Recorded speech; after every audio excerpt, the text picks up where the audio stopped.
ചേച്ചി എവിടെയാ പേരെന്താ? എൻ്റെ പേര് മാധവി എന്നാണ്. പിന്നെ വില്ലേജ് റോഡിലാണ് ഞാനുള്ളത്.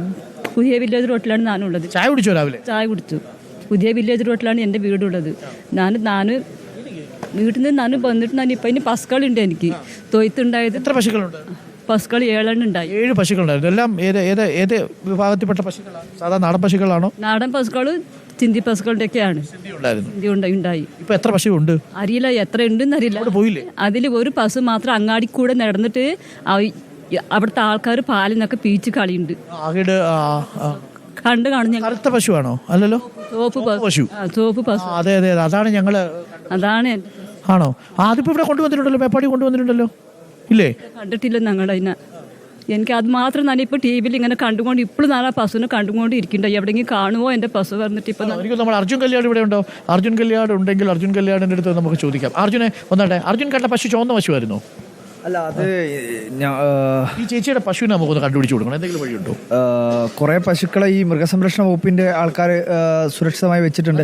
ചേച്ചിയുടെ വീട് എവിടെയായിരുന്നു ചേച്ചി? കറക്റ്റ് 13 കയറുന്ന വഴിക്ക് തന്നെയാണോ? ഓക്കെ, അത് ഞാനൊന്ന് അന്വേഷിക്കാം സാറേ. അത് അന്വേഷിക്കാം. പശുവിന്റെ അടയാളം ചിരട്ടയുണ്ട്, കൈത്തിൽ ചിരട്ടയുണ്ട്. കുറെ പശുക്കളെ അവിടെ നിന്ന് കെട്ടിയിട്ട പശുക്കളൊക്കെ കുറെ ഉണ്ടായിരുന്നു. ആ പശുക്കളെയൊക്കെ നേരെ തിരിച്ച് ചൂരൽമഴ ആ മേഖലയിലേക്ക് പെട്ടെന്ന് അയച്ചു വിടുകയാണ് ചെയ്തത് എല്ലാത്തിനും. അപ്പോൾ ആ മേഖലയിൽ കുറെ പശുക്കളുണ്ട്. അപ്പം നമുക്ക് അത് നോക്കാം. ചേച്ചി കഴുത്തിലുള്ള ചിരട്ട കിട്ടിയിട്ടുണ്ടായിരുന്നു. കഴുത്തിലുള്ള ചിരട്ട ഉണ്ട്. അവിടെ വീക്കം വന്നപ്പോ ആൾക്കാർ അവിടെ ടി വിയിൽ കണ്ടു. ഞങ്ങൾ ടി വിയിൽ കാണുന്നുണ്ടായി. നമ്മുടെ ക്യാമറയിൽ അങ്ങനെ വിഷ്വൽ ഉണ്ടോ നോക്കാം. അങ്ങനെയാണ് എവിടെയാണെന്ന് നോക്കാം. പശുക്കൾ എവിടെയാണെന്ന് അറിയില്ല. പിന്നെ വീട് മൊത്തത്തിൽ പോയിക്കണ്. വീട് ഞങ്ങൾക്ക് ആകെ ഒരു സമ്പാദ്യം ഉണ്ടായത് വീടാണ്.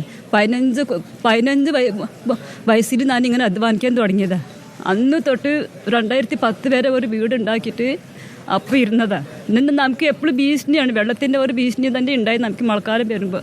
അപ്പോൾ നമുക്ക് കൊട്ടായി തൊയ്ത്തുണ്ടല്ലോ, തൊയ്ത്തു പാടി നമുക്കുണ്ട്. എസ്റ്റേറ്റിൽ പണിയാണ് എനിക്ക്. തൊയ്ത്തും പാടിയുണ്ട് അവിടെയാണ് ഞങ്ങളിപ്പോൾ ഇരുന്നിട്ട്. അവിടെ നിന്നാണ് ഇപ്പോൾ ഞങ്ങൾ ഓടി രക്ഷപ്പെട്ടത്. ഇനി പശുക്കളിനൊക്കെ അയച്ചു വിട്ടു ഓടി രക്ഷപ്പെട്ടതാണ്. അവിടെ നിന്ന്. എത്ര പേരുണ്ട് നിങ്ങൾ വീട്ടിൽ? ഞങ്ങൾ ഭാര്യയും ഭർത്താവും മരുമകളും കുട്ടിയും. പേരെന്താ? ഇവിടെ ഉണ്ട്. പേരെന്താ? മാധവൻ എന്നാണ്. മാധവി. മാധവി. അത് കൊള്ളാലോ. ആ പേര് നോക്കിയാണോ നിങ്ങൾ കല്യാണം കഴിച്ചത്? ആയിരിക്കും. ഒരു കർണാടക. മാധവനും മാധവിയും. ചേട്ടനും രീതിക്കാണ് മാധവനും മാധവി എന്ന് പേരിടുന്നത് അല്ലേ? ഭാര്യയും ഭർത്താവിനും മാധവനും മാധവിയും. സുകുമാരൻ സുകുമാരി എന്ന് പറയുന്ന പോലെ ബന്ധുക്കളാണ്. ബന്ധുക്കളായിരുന്നു. നിങ്ങൾ കുടുംബത്തിൽ ബാക്കി എല്ലാവരും സുരക്ഷിതരല്ലേ? ഞങ്ങൾ സുരക്ഷിതയാണ്.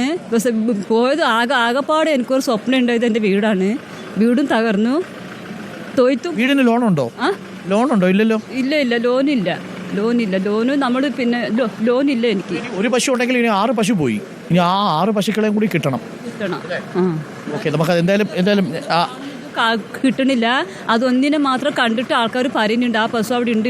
അർജുൻ കല്യാട് അത് ശ്രമിക്കും. അർജുൻ കല്യാട് ഒന്ന് നോക്കിയിട്ട് നമ്മുടെ ഏത് ക്യാമറയിലാണ് അത് പതിഞ്ഞത്, ആ ദൃശ്യമുള്ളത്, ആ പശു എവിടെയുള്ളതെന്ന് നോക്കിയിട്ട് നമ്മൾ മൃഗസംരക്ഷണ വകുപ്പിനെ അറിയിക്കാം. ആകെപ്പാട് എനിക്ക് ആ പശുവിൻ്റെ ഒരു വരുമാനമാണ് എനിക്ക്. എൻ്റെ ഭർത്താവിന് ഒരു സുഖമില്ലാത്ത ഭർത്താവാണ് എനിക്ക്.